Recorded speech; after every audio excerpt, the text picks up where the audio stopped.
All right, welcome to the Explainer. Today, we are diving deep into something every Salesforce LWC developer bums into, managing your data. We're going to talk about how to get that peak performance, make sure your data is always perfectly in sync, and, deliver that awesome, seamless user experience everyone wants. So let's kick things off with a scenario that I guarantee you've run into. You've built this awesome component, right? It's pulling data, everything looks great, but then someone updates a record back in Salesforce, and your component, it's just sitting there showing the old stuff. Your UI is basically stuck in the past, completely stale. The big question is, how do you fix this without just tanking your component's performance? Okay, so here's how we're going to break it all down. First, we'll look at the caching conundrum itself. Then we'll cover the two-part solution Salesforce gives us. We'll get into the weeds with the core refresh pattern, see how to put it into practice, and wrap up with the rules of the road for refreshing. All right, section 1. Let's really dig into the root cause here.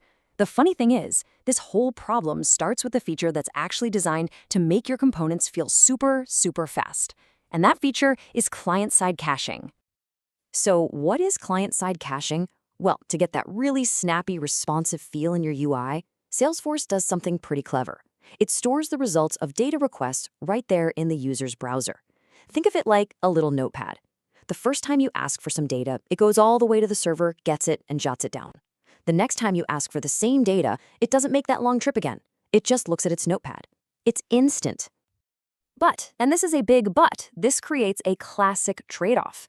On the one hand, you get this amazing performance boost. But on the other, that little notepad in the browser, it's completely isolated. It has no clue, absolutely no idea that someone just went and changed the data back in the Salesforce database.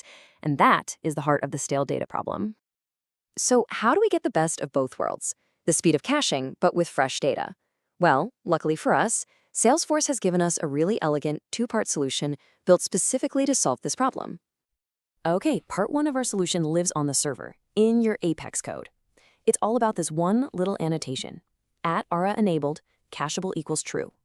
When you're writing a method that just reads data, it's not changing anything, you pop this on top. This is basically you giving Salesforce the green light, saying, hey, go ahead, it's totally safe to cache the results of this method. It's your opt-in. Now for part 2. This one's on the client side, right in your LWC's JavaScript file. You just need to import this one special function called refreshApex. Seriously, you can think of this as your magic red button. When you press it, you're telling the LWC framework, hey, that cached data we've been using, forget about it. Go back to the server and get me the absolute latest version. Okay, so we've got our two main ingredients, cacheable equals true on the server and refreshApex on the client. Now let's look at the recipe, the actual code pattern you need to follow to wire this all together.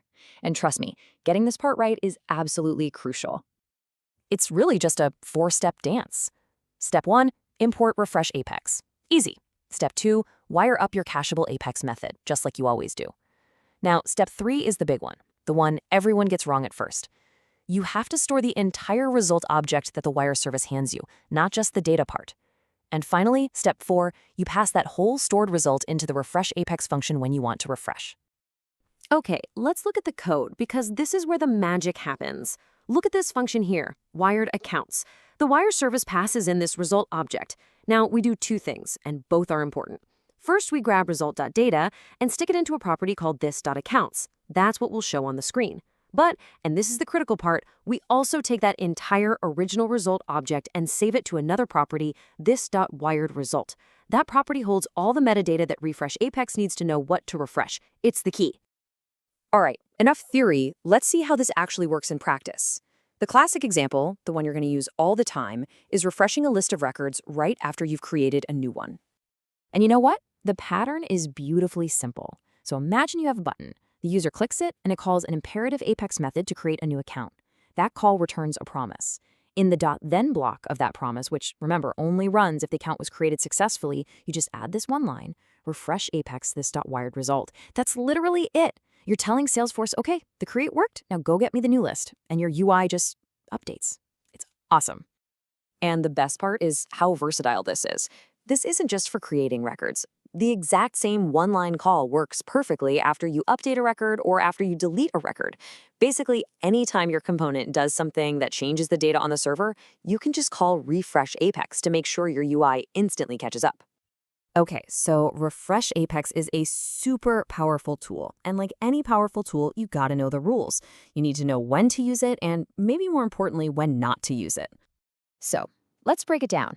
You absolutely want to use refreshApex when you're working with a wired, cacheable Apex method and you've just done a create, update, or delete operation.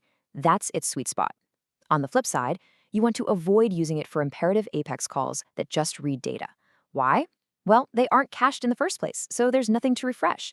Also, if you're using the standard Lightning data service, think components like Lightning Record Form. Just leave it alone. The LDS is smart enough to handle all its own refreshing automatically. All right, let's boil this all down to the key takeaways. Number one, for any read-only Apex method, use cacheable equals true. It's a huge performance win. Number two, this is the big one.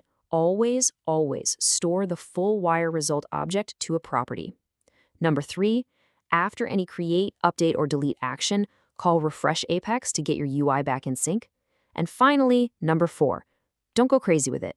Only refresh when you actually need to avoid hammering your server with extra calls. So look, mastering this refresh pattern goes way beyond just fixing a bug with stale data. It's about you taking precise, intentional control over your component's data lifecycle. This is the secret sauce for building those truly dynamic applications that just feel instant and intuitive. So the next time you fire up VS Code to build a component, I want you to ask yourself, how can I use this pattern to build an even better, faster, and more dynamic experience for my users?